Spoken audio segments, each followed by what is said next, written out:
Este libro es una guía de ayuda a la clase media española, a las familias, para ayudarles a sacarle partido a la crisis o al menos a sobrevivir a la crisis sin perder demasiado poder adquisitivo. Porque lo que se va a producir en los próximos meses y años es un proceso de inflación galopante, de inflación elevada, que va a hacer que las familias que tengan ahorros y que tengan algo de dinero vean mermada su capacidad, su poder adquisitivo. En España tuvimos nuestra primera crisis, nuestra propia crisis, que fue la crisis del ladrillo. Nosotros teníamos una burbuja y la burbuja explotó. Junto a esa burbuja explota otra burbuja que se produce en los mercados internacionales, que es la burbuja del crédito. Porque en todo el mundo, también en España, se ha vivido durante los últimos años, casi 40 años, a crédito, es decir, pidiendo prestado. Como podíamos pagar el préstamo que habíamos solicitado, no nos importaba. Llegábamos a pagar, no había problema, teníamos tarjetas de crédito, llegábamos a pagar, comprábamos una casa más grande, llegábamos a pagar, incluso el banco tenía a bien darnos un poco más de dinero para que nos compráramos un coche mejor. Pero como lo podíamos pagar porque había trabajo y había dinero, todo funcionaba correctamente. ¿Qué ocurre? Que llega un momento en que se le da dinero a lo que el profesor Abadía dice los ninja, ¿verdad? Se le da dinero a gente que no está capacitada para pagarlo. Esa burbuja crece, crece, crece, crece y llega a reventar. Y cuando revienta la burbuja, quiebran empresas, quiebran bancos. ¿Y qué es lo que hacen los gobernantes? En lugar de dejar que los bancos quiebren y que las empresas que lo han hecho mal se vayan a la ruina y arruinen, por tanto, a sus accionistas, pero, digamos, afecten a una parte del mercado y no al todo, como eran tan grandes, tenían tantos accionistas y se podía ir tanta gente a la ruina, lo que hacen es inyectarles dinero a las empresas. Imprimir dinero de la nada, para tapar los agujeros de esas empresas. Y nacionalizan los grandes bancos, Lehman Brothers, se compran la General Motors. Quiere decirse, con dinero que sacan de la nada, los gobernantes tapan agujeros. Esos grandes agujeros, tapados con dinero de los contribuyentes realmente, porque forma parte de la deuda, o de la deuda del futuro, con ese dinero tapan los agujeros de la crisis y se piensan que ya está el asunto resuelto. Y no es cierto.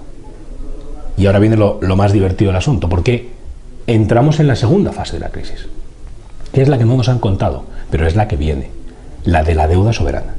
Los estados han incurrido en tantísimas deudas, han pedido prestado tanto dinero, ya sea a sus ciudadanos, ya sea a los ciudadanos de todo el mundo, o incluso sin pedir prestado, han dado al botón de imprimir billetes, como ha ocurrido en Estados Unidos, y se meten ahora en una nueva espiral. Los endeudados porque puede reventar su burbuja de deuda. Y ya no estamos hablando de empresas y de ciudadanos, hablamos de estados. ¿Quién tapa el agujero de un estado, como es el caso de Grecia? Toda la Unión Europea, que ha puesto dinero para tapar el agujero de Grecia e intentar que su estallido no venga como un dominó tumbándonos a los demás. ¿Quién tapa el agujero de España, que el día 7 de mayo de este año estaba quebrada y nadie quería comprar deuda española? Lo tapa el Fondo Monetario Internacional y la Unión Europea. ¿Cómo lo hace? Diciendo que hay 1 billón de euros disponible en el mercado para que los mercados se queden tranquilos y digan, no, España tiene respaldo, no hay ningún problema. Bueno, porque España tiene un problema, que es un país demasiado grande para quebrar. Si nosotros quebramos, no somos Grecia. Nosotros hacemos polvo a la Unión Europea. La hiperinflación es un fenómeno monetario, pero es un fenómeno social también. Como fenómeno monetario, la hiperinflación es una inflación disparada. Dependiendo del experto, pues considera que la inflación es de un 100% en 3 años, se puede considerar hiperinflación, o de un 50% en 3 años se puede considerar hiperinflación. En cualquier caso, es una inflación muy alta, que es el fenómeno que vamos a vivir en los próximos años. Hay países donde el fenómeno de la hiperinflación puede estar más cerca, como es el caso de Estados Unidos, donde vemos que el dólar no para de depreciarse, y hay países donde puede estar un poco más lejos ese fenómeno. Pero en cualquiera de los casos vamos a tener devaluaciones competitivas de las monedas, porque el dólar se va depreciando y el resto de monedas mundiales, aunque no se hayan impreso tantas, aunque no estén tan depauperadas como puede estarlo el dólar, lo cierto es que van a tener que depauperarse, que ir a menos, simplemente para competir con el dólar, para poder seguir exportando a Estados Unidos, porque si no sí que nos vamos a la ruina del todo. Ahora mismo no, este escenario de inflación galopante y de devaluaciones competitivas en el escenario en el que estamos, de crisis, no es revertible, no tiene vuelta atrás. Solamente puede caminar hacia adelante. Sería revertible si los gobernantes anclaran de nuevo las monedas al patrón oro o a un patrón. Pero al final nuevamente entraremos en la misma dinámica. Fotocopias, más fotocopias, más fotocopias, más billetes, más fotocopias. Y al final, nuevamente inflación. Cada día los estados están más endeudados. Cada día la moneda vale menos. La situación cada vez es más crítica. Los países están intentando aguantarse mientras llegan las siguientes elecciones. Los gobernantes son cortoplacistas, no son estadistas, ninguno son estadistas. No son hombres de Estado que tomen la decisión real de afrontar la situación con valentía y decirnos a la cara lo que está pasando. No, no lo van a hacer, porque necesitan que creamos que hay brotes verdes. Necesitan que creamos que tengamos confianza en el sistema. Esa confianza nuestra nos hará consumir. Y si consumimos, las cosas irán a mejor. Seguramente, pero seguirán siendo fantasmagóricas. Seguiremos viviendo en una mentira. Podremos sobrevivir un poco más, pero las cosas no están bien. ¿Qué puede hacer la sociedad para protegerse de sus gobernantes, no sea que no vayan a tomar las medidas adecuadas? Ahorrar. Ahorrar. Fundamentalmente ahorrar. ¿Qué ocurre? Que como el dinero se está devaluando, no puedes ahorrar en dinero. Tú no puedes almacenar billetes, porque con el paso del tiempo esos billetes cada vez tendrán menos valor. Entonces, ¿dónde debes anclar tu ahorro? ¿Dónde debes proteger tu patrimonio, al menos en estos momentos de incertidumbre? En cosas que tengan un valor real. Que generalmente lo que siempre se ha entendido como algo que tiene un valor real es el oro y la plata, los metales preciosos. Porque los políticos tienen que ganar elecciones, su objetivo es ganar elecciones. Y si dejan que Grecia quiebre, si dejan que la situación en Europa se complique muchísimo, si Estados Unidos deja que su tesoro, que el tesoro nacional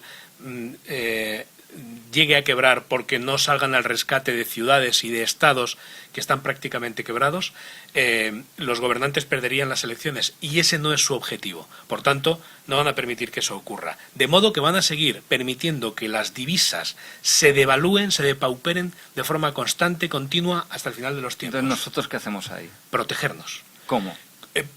Mi recomendación fundamental en el libro, y es con lo que termino el libro, Yo tengo un plan, es comprar oro.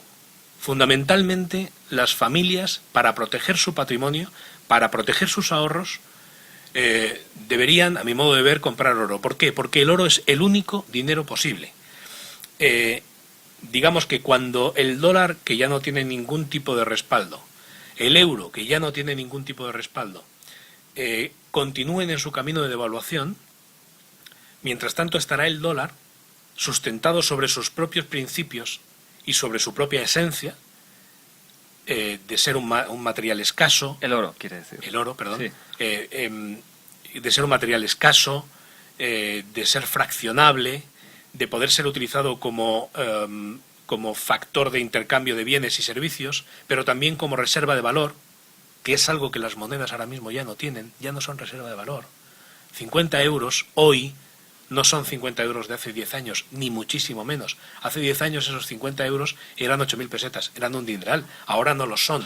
¿Por qué? Porque se ha ido devaluando, poco a poco se ha ido devaluando. Y como consecuencia de la crisis se está devaluando a una velocidad muchísimo más alta. Por tanto, tenderán las monedas de papel, el dinero de papel que utilizamos todos, que no dejan de ser fotocopias, tenderán a seguir depreciándose. Y por tanto la única fórmula, la única forma de proteger nuestro patrimonio es ponerlo en dinero honesto. Y el único dinero honesto que existe en el mundo en este momento es el oro y también la plata, que tiene un factor especulativo mayor, pero también la plata. Usted y yo, al leer el libro, ya me había convencido, ahora me termina de convencer, quiero comprar oro.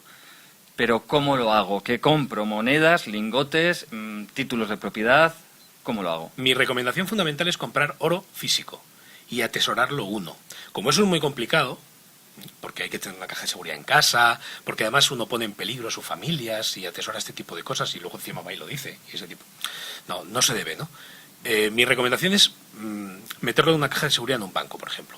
Esa es una recomendación sensata. Comprar oro físico, lingotes y monedas, onzas, onzas de curso legal, onzas, no las monedas que acuña la Casa de la Moneda Española, ni ninguna de estas. Onzas que se compran y venden en los mercados internacionales. ¿Por qué? ¿Por qué digo lo de la Casa de la Moneda? No porque le tenga ninguna inquina especial, ni muchísimo menos, sino porque le incluyen un factor de acuñación, un valor de acuñación que es bastante alto.